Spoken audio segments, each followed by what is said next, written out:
Hi, writers. Okay, so today I'm going to combine two lessons. I'm going to combine session 7 and session 8.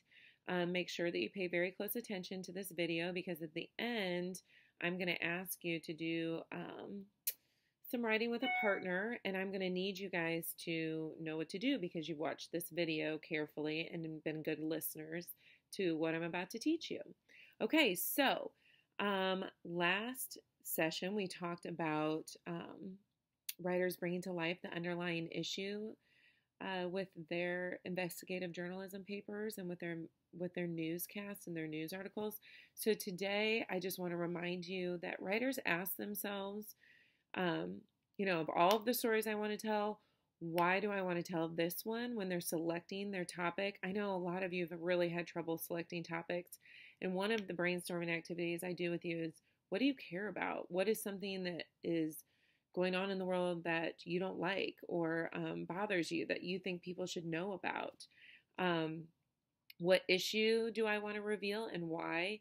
So some of you picked issues that you have at school and issues that other middle schoolers have, and then you kind of want to bring to light this social issue, which is exactly what a news article does. What investigative journalism is about is bringing to light something that you think society needs to know about or your community needs to know about. Something we need to think about and question. Is this okay? And the last is, what message do I want to send to my readers? Make sure sometimes some of you were wishy-washy, like you're supposed to be objective because you're writing in the third person, but you have an outcome that you want, kind of a conclusion that you want your readers to draw. So you want to make sure that your paper draws them to this conclusion, really brings them. You're being objective, you're giving facts, but you want to really bring them around to this conclusion. Okay, so today I want to teach you that journalists develop the actions, dialogue, and setting. They do this not just to enliven their news stories, but also to highlight what they want to convey about the issue or the lesson that they are advancing. And that's what I was just talking about is really you're trying to show society something, you're trying to give a lesson to your readers that they need to know about. Some of you guys wrote about a cautionary tale of some sort where people need to be leery of this situation or that. They especially harness these techniques to reveal their central ideas and to inspire their readers to feel compassion. Good writers want their readers to feel something. Compassion means that you're feeling for the person that they're writing a story about. So I have talked about in the past that I was thinking about selecting a topic about teen issues that teens were having. So I've been looking for real life dramas that I can write about having to do with troubles that teenagers face, and what better place to locate these troubles or these real life dramas than in middle school. So one of the places I like to observe kids, and some of you guys see me kind of cut through your lunch in the cafeteria and check out just certain situations. I'm just kind of listening, observing. I like to know how kids behave when teachers aren't around and listening to their every single word. So I noticed in the 6th grade lunch that there was a child sitting by themselves. So he's sitting all alone, eating all alone, and I felt sorry for him. I felt like this is probably not a fun experience for him, and sometimes middle school isn't a fun experience. So I decided that would be a narrative that I wanted to use when I'm driving up the issue and trying to reveal the issue of troubles that teenagers face sometimes.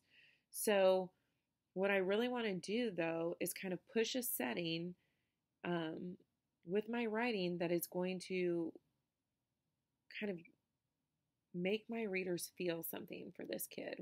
The way I write is going to make them feel compassion for him and compassion for this issue of, sometimes kids face some hard times at a young age. So this is what I decided to write. At first I thought about writing about what the cafeteria smelled like and what was going on. And then I thought, no, really, what is the heart of the issue? I want to make this people feel sorry for him. They're not going to feel compassion for him based on that the cafeteria is stinky or, that the food isn't that great. But then I decided to describe the setting about what's going around him socially. So I said it was just another lunch period in a middle school cafeteria. Looking around, one saw table after table of bustling conversation. Groups of kids reached across each other, squished in next to each other, except for the table where one boy sat alone. So, do you see what I did there? I tried to really make it seem like everybody was enjoying themselves and having conversation, and then really trying to bring compassion to my readers because this kid's all by himself. Um, so, so that is a way that you can layer setting details to make your readers feel sympathy for the subject, the underlying issue that you're trying to reveal. So layering setting details to make your readers feel sympathy, that is a technique. And we are going to talk about a couple of techniques right now in this video. That's the first one I'm going to talk about. And that is something that you and your partner are going to work on together, is writing a narrative. And that's one of the things I want you to be doing when you're writing, is layering setting details to kind of create sympathy for the topic that you are talking about and the underlying issue that you're trying to expose. Okay, so now we're going to be talking about technique and narrative craft. Now I'm moving into session 8 because remember I told you I was combining session 7 and session 8. One technique that we use, so we're revealing something that you perceive as a problem when you're writing these articles. And we want to also highlight a solution to the perceived problem. And I kept saying that to you when we were talking about the underlying issue when we were writing our first newscast, and then we talked about what are some possible solutions. And remember your remaining objective, so you're saying things like perhaps or maybe. We always want to engage our readers' interest and shuttle them towards the bigger truth. Remember the conclusion you kind of want them to come to about the situation that you're reporting on. And you can use certain techniques to build tension. So we just talked about a technique of layering the setting so that it builds compassion in your readers. So now we're going to talk about another technique, or a couple other techniques that we can use. Okay, so when we are learning to write narratives, we always learn to have a really engaging introduction. We want to hook our readers right away. When we're writing these investigative journalism articles, I really want you to build tension right from the start. You want to engage your reader right off the bat, and I'm going to teach you a couple of ways to do that. I'm going to read to you a story, and we're going to kind of just talk about some possible leads that we could write to build tension right off the bat. So here's the original. Last evening, a Brooklyn teenager hopped off his bicycle near the intersection by the grocery store on Fifth Avenue. He darted on foot into an empty parking spot nearby.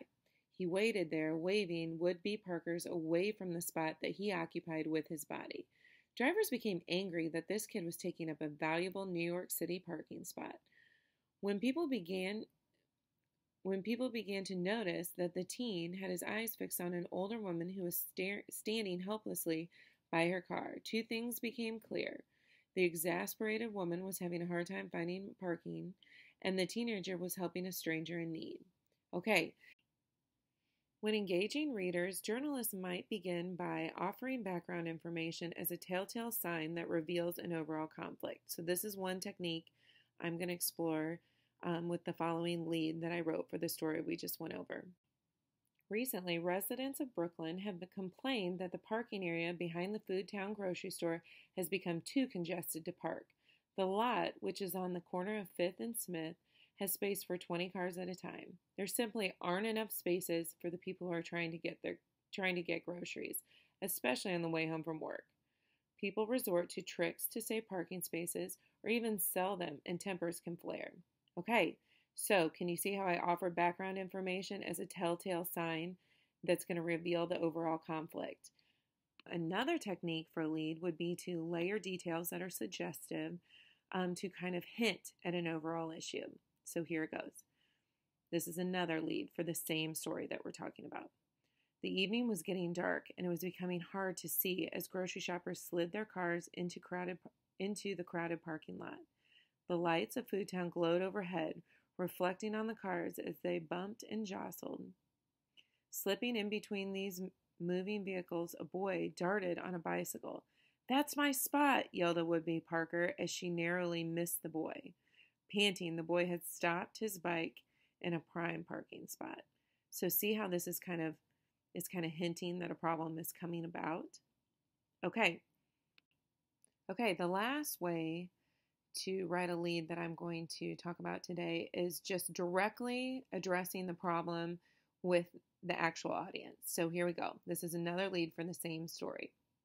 Local residents, many of you have complained about the craziness of trying to park at the Food Town's lot. The truth is, it hasn't brought out the best in our neighbors. Honking and yelling have become customary. Events last night illustrate how vulnerable we've become to thinking the worst of each other. See how we just came out and said what the issue was and really tried to grab their attention that we're talking directly to them? Okay, so there are 3 techniques that we can use. We can offer background information as a telltale sign that reveals an overall conflict. We can layer details that are suggestive and hint at an issue. And don't forget, we talked about in the last session, just earlier in this video, about how we want to kind of write in a way that's going to invoke compassion from our readers. And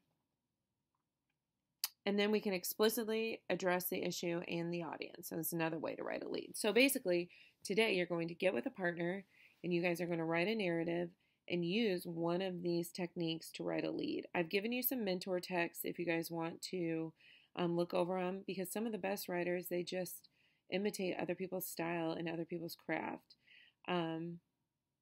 Okay, so get a partner and you may begin.